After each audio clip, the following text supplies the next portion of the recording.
Pemirsa, apa kabar? Saya Maidin Hindrawan membawakan Warta Berita PTS.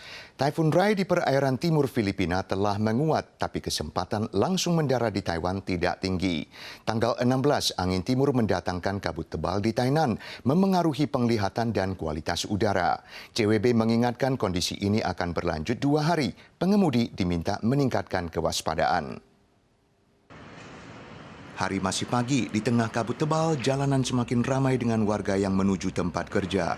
Tenaga polisi pun diturunkan untuk mengatur lalu lintas, sementara di jalan tol kecepatan kendaraan juga tidak tinggi. CWB menerangkan angin timur yang mulai bertiup hari Kamis mendatangkan udara hangat dan lembab yang berubah menjadi kabut tebal. Ditambah dengan difusi yang buruk, kualitas udara pun ikut memburuk.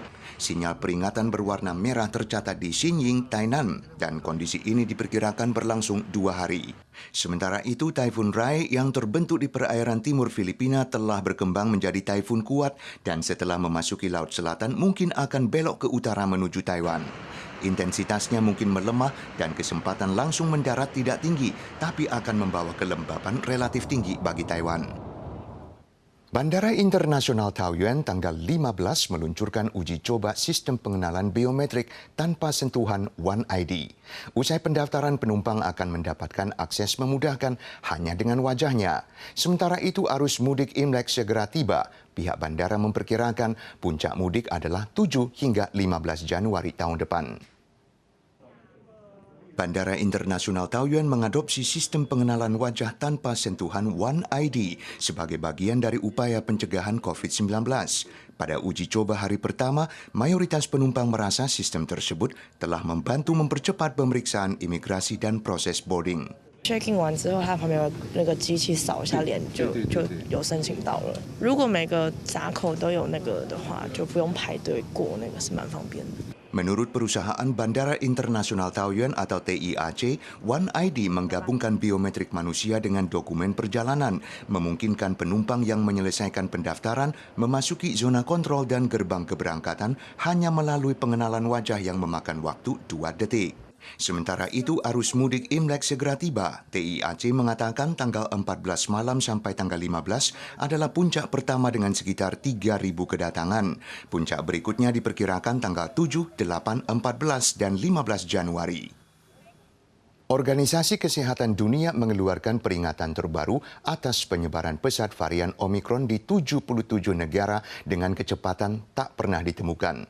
Sementara riset di Afrika Selatan menemukan efikasi 2 dosis vaksin Pfizer-BioNTech terhadap Omikron hanya tinggal 33%, tapi tetap ampuh dalam menurunkan tingkat rawat inap pasien akut.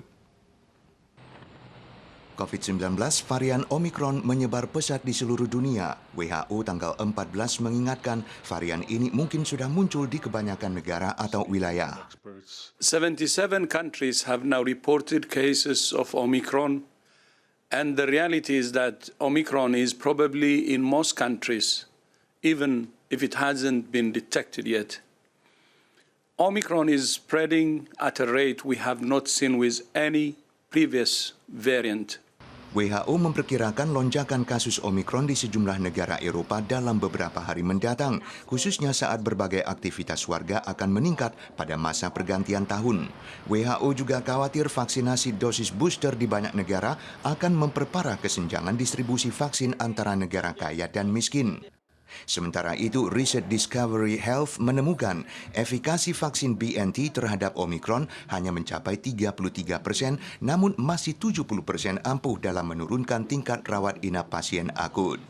Menurut data WHO, jumlah kasus positif di Afrika melonjak 83% dalam 1 pekan silam, tapi jumlah kematian menjadi lebih rendah. Semakin banyak bukti yang mengisyaratkan varian baru lebih mampu menerobos perlindungan vaksin, tapi gejala yang ditimbulkan terhadap pasien terinfeksi lebih ringan.